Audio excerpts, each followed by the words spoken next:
Acidez do solo e calagem. Vou falar um pouquinho desse tema bem importante. Quais são os problemas de acidez do solo que pode causar aí na agricultura? Primeira coisa é o pH ácido, né? Então toda vez que a gente tem um pH ácido, a gente vai ter problemas, principalmente na indisponibilidade de elementos químicos, alguns macronutrientes.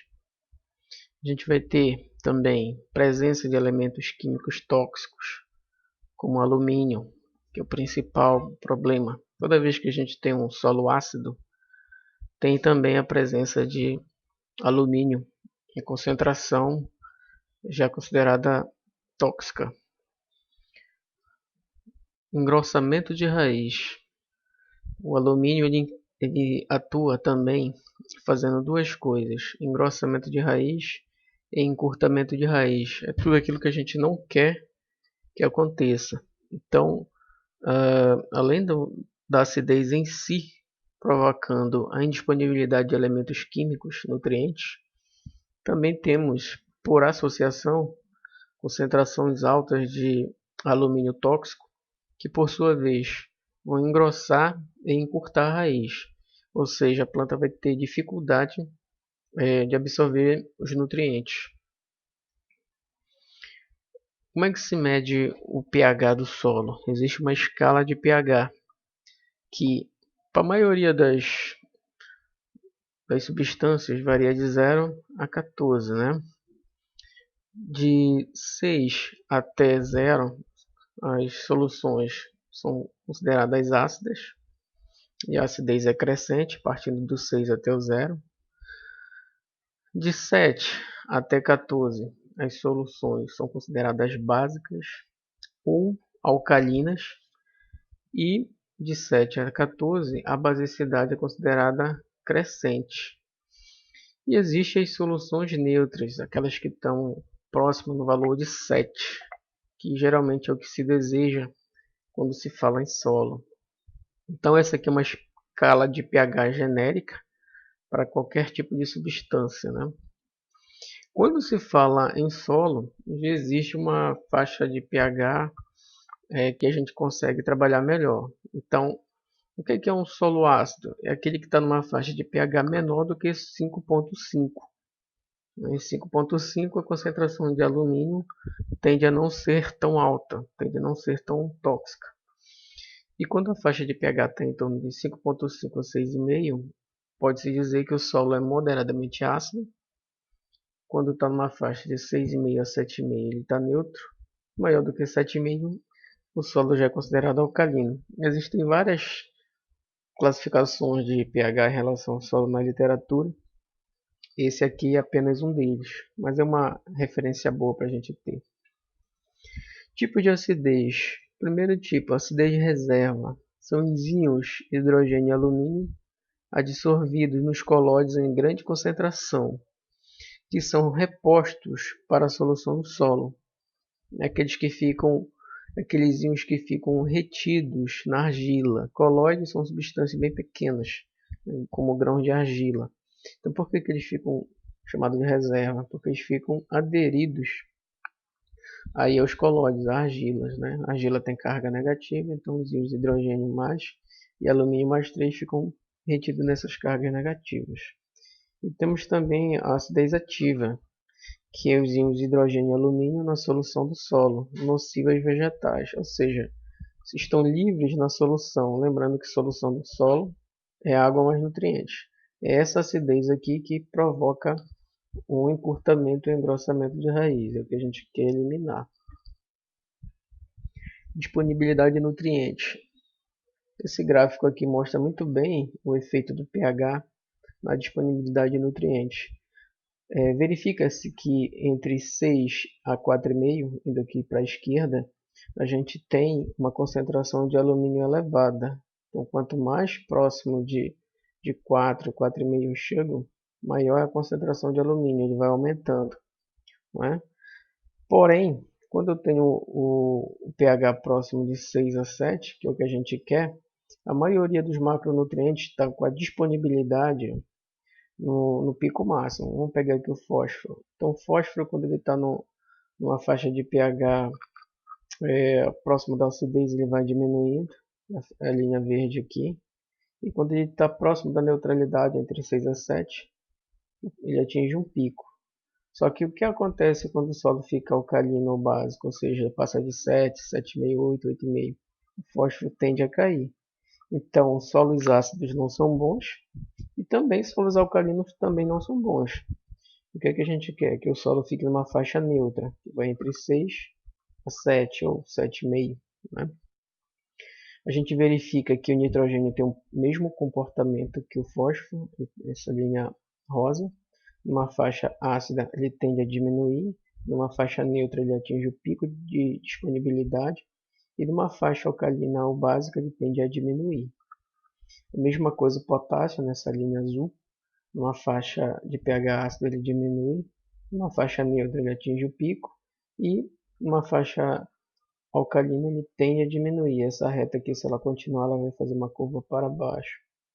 O que acontece com alguns micronutrientes quando você aumenta a escala de pH? Então sai de um solo ácido para alcalino. Dependendo do micronutriente, pode diminuir a concentração dele, como ferro, cobre, manganês e zinco, linha vermelha aqui. Já outros, como molibdênio e cloro, aumentam. Então, os micronutrientes têm comportamentos diferentes em relação à sua disponibilidade quando se relaciona à escala de pH. Mas sempre que se quer deixar o solo numa faixa de pH entre 6 e 7 para fazer qualquer tipo de plantio. Origem da acidez dos solos. Primeiro delas, remoção de bases. Então, com a lixiviação, que é a lavagem de nutrientes pela água, da chuva e da irrigação, e os sucessivos cultivos, aumenta a proporção de alumínio e hidrogênio absorvido nos colóides, nas argilas. O intemperismo também libera alumínio dos minerais em solos tropicais. A elevação da precipitação e a baixa CTC, capacidade de troca de cátions, dos colóides favorecem o processo. Segundo processo, segunda origem de acidez dos solos, respiração de raízes e micro-organismos. Então, no processo de respiração das raízes, o que é que acontece? Existe a associação do CO2 liberado no processo de respiração com a água, que está no solo, formando ácido carbônico, que por sua vez vai se dissociar e eliminar, soltar um H+. Lembrando que é o H+, é o próton, que caracteriza um ácido. Então, esse elemento químico aqui solto, ele vai formar, deixar o solo ácido. Ou seja, se o pH estava em 5, vai para 4, 4,5, 3, 3,5, que é o que a gente não quer. Então, respiração de raiz e micro-organismo, o segundo fator aí de origem da acidez dos solos. Mineralização, nitrificação e adubação também são outras origens da acidez do solo. Vamos imaginar que essa forma orgânica aqui representada pelo 1R pode ser qualquer tipo de matéria orgânica. Então, quando a matéria orgânica entra em contato com a água e com os micro-organismos, ela começa a se decompor. E essa decomposição começa a liberar nitrogênio e também aqui no final do processo, 2 prótons de H+. Lembrando que é o H+, que caracteriza a acidez. Então, o processo de mineralização, nitrificação e adubação também promove a acidez dos solos. A adubação também, dependendo do tipo de adubo que se usa, pode-se liberar o próton H+ aqui, ó. E aí acidifica o solo novamente. Nitrogênio aqui na forma amoniacal, também na forma de ureia. Hidrólise do alumínio, ou seja, quando o alumínio entra em contato com a água, ele forma hidróxido de alumínio insolúvel e libera 3 prótons de H+, que também promove a acidez dos solos. Toda vez que o próton está livre na solução do solo, ele aumenta o pH, ou seja, vai para 3, 4, 4,5. Calagem. O que é a calagem? É o processo de eliminar a acidez do solo. Já que a acidez do solo é um problema, a gente tem que eliminar. E esse processo de eliminação da acidez do solo é chamado de calagem. Então, a calagem, ela não só elimina a acidez do solo, mas também ela elimina um outro problema associado que é o alumínio, né? Então, vamos imaginar o carbonato de cálcio aqui, CaCO3, que é um tipo de calcário. Né? Calagem é o processo de inserção, de colocar calcário no solo, que é um produto. Então, esse calcário vai entrar em contato com a água, vai liberar uma hidroxila. Né? Essa hidroxila ela vai e ácido e carbonato também, HCO3-. Esse HCO3- vai se unir com esse H+ aqui, que pode ter vindo de várias origens, como a gente viu antes. Vai formar ácido carbônico, que por sua vez vai se dissociar, formando água e CO2, que vai volatilizar. Essa setinha para cima aqui significa que o CO2 está volatilizando, virando gás. Nesse momento a gente já eliminou a acidez, porque o H+ não está livre mais, ele está preso aqui na água. E aí o pH aumenta. Se estava em 4, vai para 6, 7. E aí a gente resolveu o problema da acidez. Faltaria agora resolver o problema do alumínio. Lembrando que essa hidroxila aqui que foi liberada, ela vai se unir com o alumínio, que está livre na solução, formando hidróxido de alumínio. E a setinha para baixo significa que ele está insolúvel. Ou seja, nesse momento a gente neutraliza também o alumínio. Dessa forma, a calagem ela elimina o problema da acidez, aumentando o pH, e neutraliza o alumínio, deixando ele indisponível. A partir daí a gente já pode fazer o plantio, que o solo não estará mais ácido. Benefícios da calagem, que é o processo de colocar calcário ao solo, aplicar calcário ao solo. Eleva o pH vai para 6, 6,5, 7, que é o que a gente quer. Fornece cálcio e magnésio como nutriente, porque o que é constituído o calcário? Ele contém cálcio e magnésio. Então a gente pode também considerar que a calagem é um tipo de adubação, já que ela fornece cálcio e magnésio. Ela diminui ou elimina os efeitos tóxicos do alumínio, manganês e ferro, principalmente do alumínio, que é o principal problema. Diminui a fixação de fósforo, aumenta a disponibilidade dos macronutrientes e também do molibdênio no solo, né? Aumenta a eficiência dos fertilizantes, aumenta a atividade microbiana e a liberação de nutrientes tais como nitrogênio, fósforo, enxofre e boro pela decomposição da matéria orgânica, melhora as propriedades físicas do solo, proporcionando melhor aeração e circulação de água, favorecendo o desenvolvimento das raízes das plantas. Aumenta a produtividade das culturas como resultado de um dos mais fatores mencionados. Porém, a calagem em excesso pode precipitar fósforo, como nessa molécula aqui com cálcio. Ou seja, toda vez que eu tenho um excesso de calcário no solo, então era para deixar o solo numa faixa de pH entre 7, ele foi para 8, 9, esse fósforo ele vai ficar preso no cálcio, o que não é bom. Então, a calagem ela é eficiente para tirar o solo de uma condição de acidez, porém, não é desejável deixar o solo numa condição básica alcalina, porque aí o fósforo vai ficar preso no cálcio. Pode causar também deficiência de alguns micronutrientes, como a gente viu lá no gráfico, como manganês, ferro, zinco e cobre. Como é que se resolve isso? Uma adubação foliar. E aumenta também a decomposição da matéria orgânica. Tipos de calcário. Existem várias classificações. Uma delas é quanto à concentração de magnésio. Então temos o calcário calcítico. Ele tem menos de 5% de óxido de magnésio. Temos o magnesiano, tem de 5 a 12% de óxido de magnésio. E temos o calcário dolomítico, que tem acima de 12% de óxido de magnésio. Qual é o melhor? Dolomítico. Por quê? Porque ele tem uma concentração alta de magnésio. Todos eles têm concentrações altas de cálcio. Porém, a concentração de magnésio varia. Então, sempre a gente recomenda o uso do calcário dolomítico. PRNT, uma outra classificação dos calcários. O que significa PRNT?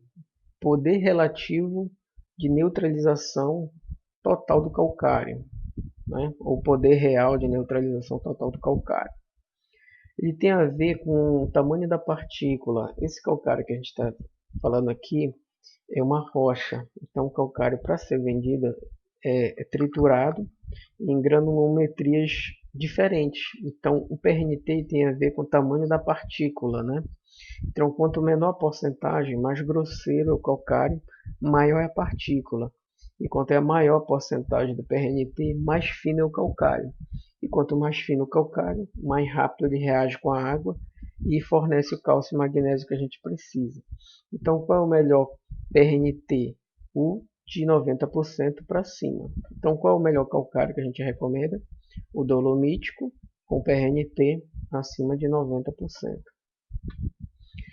Métodos para recomendação de calagem. O primeiro método, neutralização do alumínio. Como é que se calcula a quantidade de calcário por esse método? Simplesmente pegando a quantidade de alumínio que vem expresso na análise do solo, né, e multiplica por F. F é um fator que depende da cultura que se está trabalhando. Por exemplo, gramíneas como arroz, milho, usam F de 1,5. Então você coloca 1,5 vezes a concentração do alumínio aqui. E você vai ter o resultado em toneladas por hectare. Sempre o resultado é para 1 hectare. Então, se eu tenho 100 hectares, pego o resultado vezes 100. Se eu estou trabalhando com feijão, o F vai ser 2, né, que é uma leguminosa. Qual é a limitação desse método? Que ele está limitado a 2 grupos de cultura, gramíneas e leguminosas. Existem variações desse método, mas o que a gente recomenda não é ele.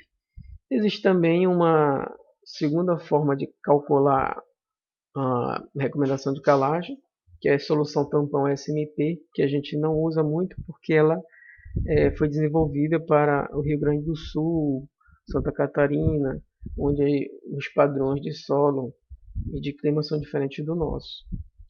E o que a gente sempre usa e recomenda é o método de saturação de bases, onde a gente tem uma fórmula que é calculada para toneladas por hectare, sempre para 1 hectare, onde a gente tem T multiplica V2 menos V1 divide pelo PRNT.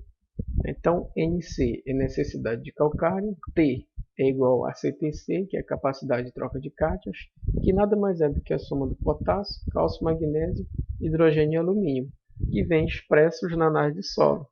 Você pega a análise de solo, pega os valores de potássio, cálcio, magnésio, hidrogênio e alumínio e soma. Aí, nesse momento você vai ter a CTC, que é igual ao valor T, são sinônimos.